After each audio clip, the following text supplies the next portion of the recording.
சங்கீதம் 24.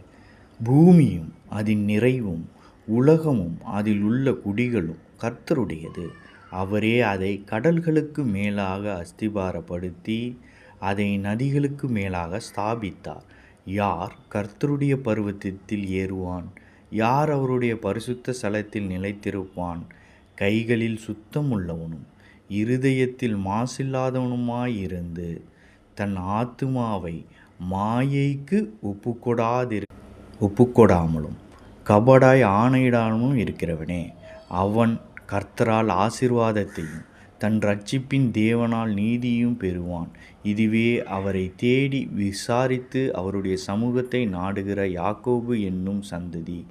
வாசல்களே, உங்கள் தலைகளை உயர்த்துங்கள், அநாதி கதவுகளே உயருங்கள், மகிமையின் ராஜா உட்பிரவேசிப்பார்.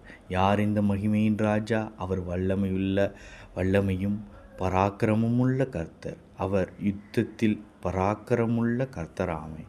வாசல்களே, உங்கள் கதவுகளை உயர்த்துங்கள், அநாதி கதவுகளே உயருங்கள், மகிமையின் ராஜா உட்பிரவேசிப்பார். யார் இந்த மகிமையின் ராஜா?